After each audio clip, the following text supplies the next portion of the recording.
Hi, this is for my art appreciation. How are you? What we're going to do today is you're going to be watch the PowerPoint on painting. So I want you to experiment with a little bit of watercolor and what I call an oil resist or wax resist if you have crayons. You're going to need, over here, Leah, oil pastels. I have 50,000 because I got obsessed with them. And then paints or a cheap version of watercolor. Okay, and it comes with a brush, so you should have a brush. I take mine out.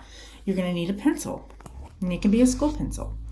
Then what I want you to do, you can watch me and practice drawing what I'm going to draw, or you can find pictures of some kind of flower. I find flowers the most easiest to do because they're pretty and they're circles and you just can't mess them up. So, Leo, real quick, can you go and just slowly move over? Sorry, that's someone texting me. But that's my orchids, beautiful orchids. So what we're going to do is I'm going to break it down. I'm going to show you several different views. See how you have all these different views of the orchid that you could draw. Now, I don't want you to mess with the vase or the leafage or any of that. I just want you to be looking at the shape of the flowers, okay? All right, you can just copy me. I don't care. Okay, so now we'll look down at the page. Okay, so we're going to do, so the orchid has 1, 2, 3, 4, 5 big leaves. And then it has this like little C thing with a circle and then like a little tongue looking thing. Okay, so that's all we're going to do. So we're going to go see the leaves. You just kind of look at the leaves.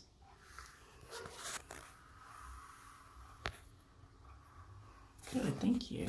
Like that. Okay, so do you see how these like ears maybe? I don't know. And then you're going to do little circles and then you're going to do you see how that's a little bit of a C shape? Moons, upside down moons, and then this goes like the little bit of a tongue, like that. That's it. Oh, and well, the other leaves. Because how many leaves did I say it was? 5, right? Yeah, 5. So we'll just see how I'm putting the other like lines. And you want to draw this big. Do not draw this small because we're going to outline it with the oil pastels. Okay, big. Bigger than life or life size. Okay, so do you see how big I did that? No, that's really big. Okay, now I'm gonna put in this. Oops, oh, I don't like that. So see how I draw a light. Probably need an eraser. Okay, I'm doing orchids are my favorite. So do that. You might draw it a couple times. You want to get a good composition. Now we're going to do this one right here, Leo. Take a peek at it. Which one? This one right here. Okay, so it's kind of a side view. So you're just going to draw the side view.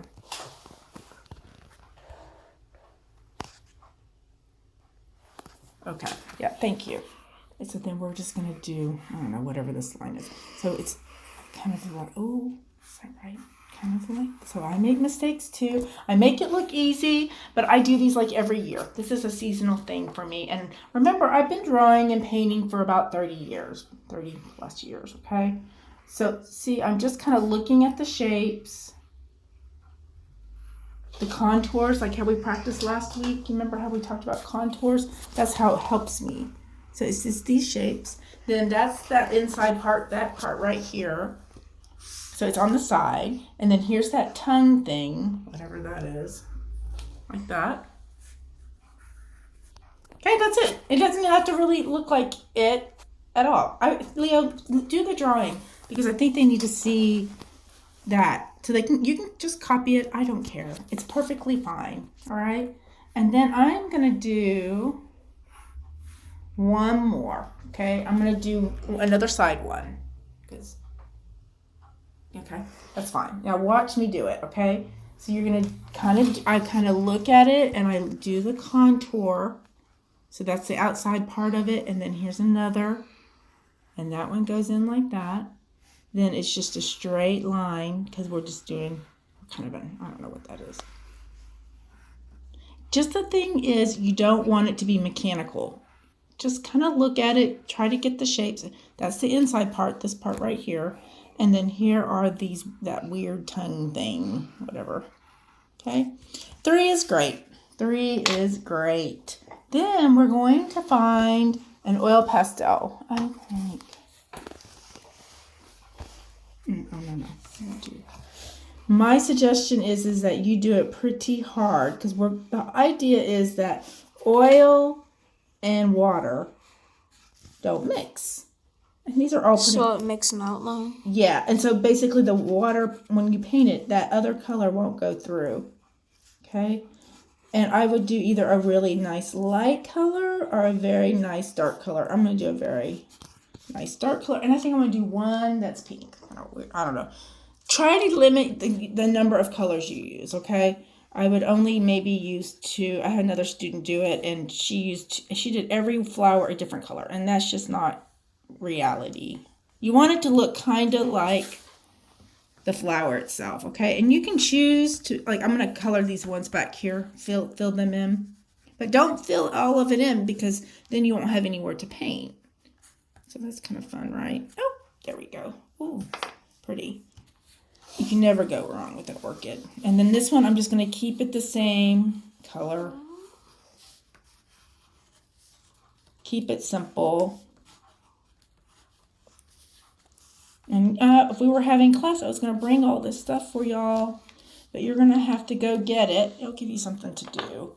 And then I just want a dark green. Okay, just do a few stems. Orchids never really have stems. There we go. And I wanted, ooh, is that right? Yeah, that's right. So very simple. Okay, now what you want to do, paper, because you're probably not going to be having watercolor paper.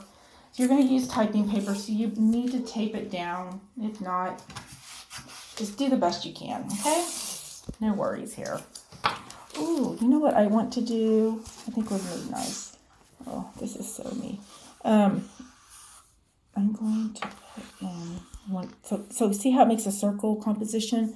I'm just wanting to reinforce that. You don't have to. You could just fill it up with more. You could just put orchids all over. I don't care. It's fine. But don't do the vase. It always turns out horrible.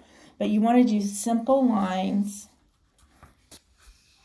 But do you see how I have a nice flowing circle? And then I want to do a variety of thicknesses. It's always a big problem. Everybody wants to have it the same. No. So see how I made that a little thicker? Anything else? Ooh, I think I'm going to do one more thing.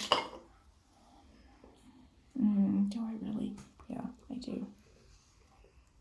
Just want to really reinforce that. Okay. Alrighty, and then you're going to take the brush that you got from the your watercolor set. They always come with at least one brush. And you're going to I'm going to use this bigger one because I don't have to mix my pinks. Now, something I need to talk to you about watercolor, and I have talked to you in the PowerPoint, is that watercolor is transparent. That means that you can see through it. Typical watercolor set will have no white, okay? Because if you add the white, this is the white here. I just dampen it. Right now I'm just dampening it so I can get it out more easily. And I gotta wait a minute so it will be ready to go. Okay, so but watercolor with the transparency. So to make something light, you just add more water. So the more water you have, the lighter it is. The more pigment you have, the darker it is. That's watercolor. If it has the white, it's called gouache. Yes, is that right? Gouache. Yes, it's gouache. So gouache, the white is chalk. And so then you can make it opaque. Opaque means you can't see through it. Okay, so real quickly, I'm going to do, watercolor is just so much fun. I'm going to use the gouache because, well, do I want to use gouache? Well, it's called, watercolor isn't transparent, it's translucent. Oh, yes, it's translucent. Thank you. My son is because you can't see through it entirely. Yeah. Well, it's more than any of the other mediums, okay? So I'm going to do Well, it's not as transparent as glass. Right. Because you can entirely really see through it. That's right. My scientist here. He is very good. Oh, and I'm going to put yellow. And then I'm going to do, I want to do very contrast. Contrast always works best. So if I add more water to this, instead of the white, we can make it very light.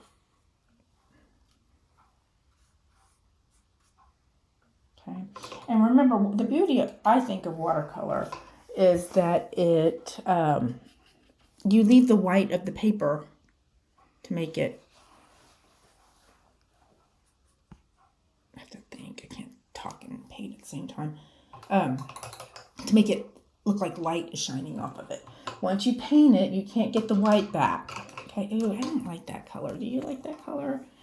Not so much. Yeah, well, not. I like the pink. Do you like the pink? Should have used the same color. Yeah, I think so too. So I'm going to, this is not the best paper either for this kind of thing, but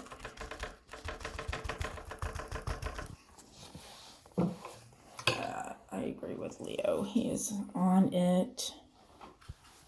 Oh, is it light pink? Was it a light pink? Do you remember what pink it was? Yeah, it was light pink. Oh, yeah, definitely. That's okay. We can change it up a little. Yeah, there we go. Okay, then I'm going to do some green. I think I'm going to use this green right here. Now, what I do is, once I get these wet, if I'm going to make a color, I put it over here. And so even the paint, it has a little well. You can add the water in there, and then you can mix your colors. It's just really great. You don't want too much pigment. I always have to get on to my students about that because they will do it out of the pod, and it becomes glassy, and it's gross. You don't want that. And I think I'm gonna, oh, don't do that. Just what I said not to do.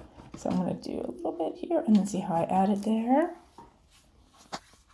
So watercolor is kind of fun. You can play with it. It's a fast, medium. Wait, don't do what? Don't paint from the pod. So see here, don't take it out. I know in school, in public schools, they let you just paint out of there. What you want to do is take a little on your paintbrush, take it to the pod over here, and add a little bit of water.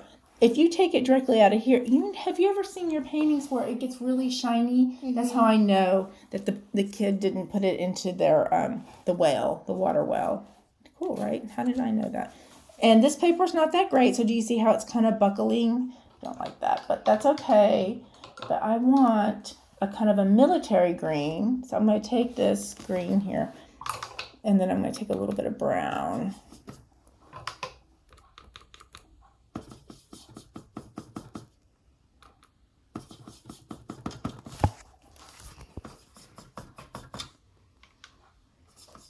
See how you can really mix it. Oops, that's okay. Technical difficulties, we love it. So now do you see how now I haven't done this 50 times like I usually do everything else. So I don't know how it's going to look. It's a little different than what I usually do. What do you think background wise? Purple? Blue?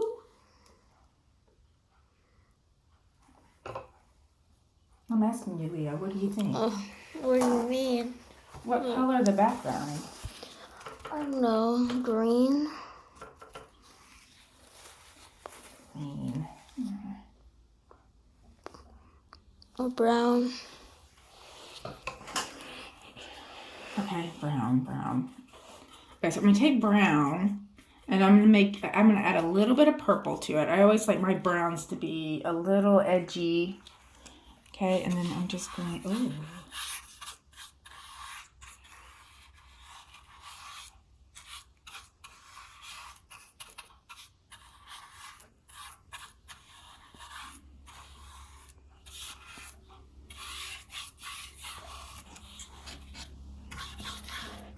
Remember, I'm going to keep it light, so what do I add? Water. If you're using gouache, you can't add the white, but then it becomes opaque, and I don't want it opaque, okay? I don't. I want to be able to see through it, and I want it to, like, change a little bit. Oh.